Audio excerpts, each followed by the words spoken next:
I'm holding in my hand my favorite two-handed outfit for chasing steelhead on the swing. Before I explain it in more detail, let me give you a little abridged history on spey rods and two-handed rods. In Scotland, a long time ago, people who fished a river called Spey were confronted with a challenge. It's a broad river, the salmon come in, but lining the bank, a bunch of trees, limited backcast room. So the anglers of the time started creating these longer rods, sometimes 16 or longer feet, and 10 or 11 weights. Massive rods designed to boom line out in the middle of the river. A great concept for that specific river. Let's speed it up a notch.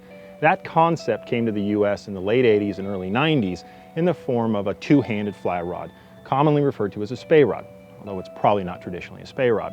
At the time, a 14-foot 9/10 weight sounded small to the European market, but it was our common rod at the time. It was our do-it-all two-handed rod.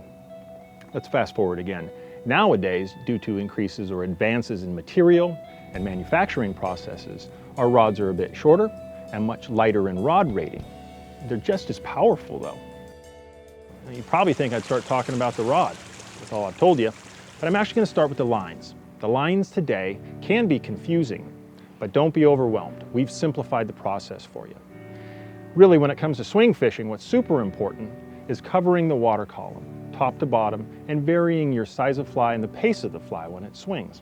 To do this, we rely on our line systems. Today, we throw heads. Yesteryear, we were throwing single-piece lines, integrated lines all the way through.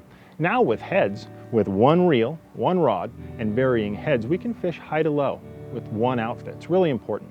The heads that we use come from a company called Airflow. It's in England. They make a Scandinavian line, commonly called a Scandi line. Think of it this way. For surface or near surface presentation of small to medium-sized flies or topwater flies, you want to use your Scandi line. It's an elegant tapered line. It casts effectively. It's fun to cast. If you can catch all your fish on a Scandi line, do it. You might think of the Scandi line as the sports car line. It's really fun to drive.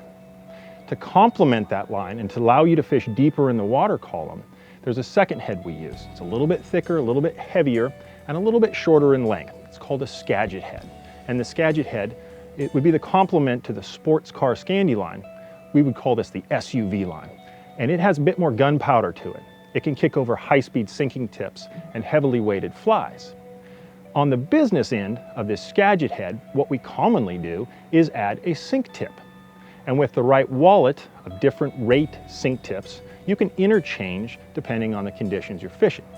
So it's pretty cool. You can stand on a run, different times of the year, different seasons and water conditions, and between your Scandi head and your Skagit Head and the tips, the sink tips that you add to your Skagit, you can really dial in the depth of your presentation and or fly.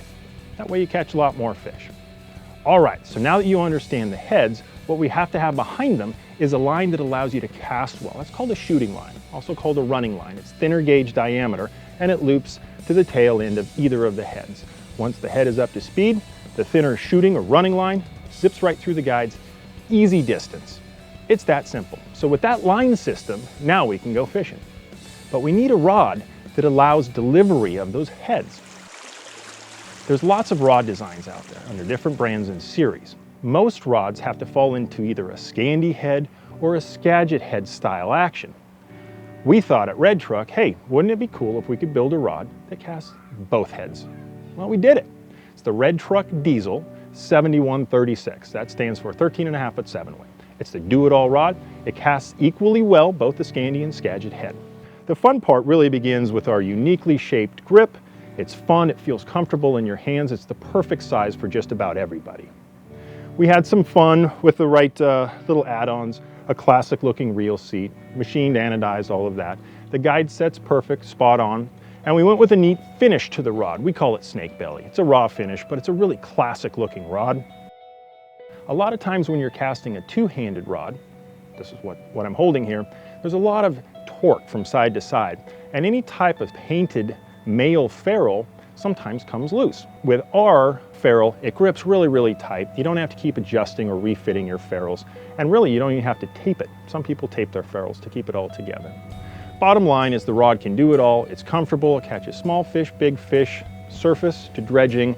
It can really do it all. Any fly reel will store fly line, that's a fact. But we need a fly reel that's going to perform as required. When you hook a big steelhead, it's going to rip some line off you. We looked long and hard for the correct fly reel, and we finally chose a company, Loop Tackle of Sweden. They've been around for 30 years, and if you haven't heard about them, they were actually the first company to offer a true large arbor fly reel. Now let's check some boxes. Any quality fly reel should be fully machined from solid bar stock aluminum. Makes a really strong fly reel. Well, this is. It should then be anodized for a long life of scratch resistance or saltwater safety if you use it in saltwater.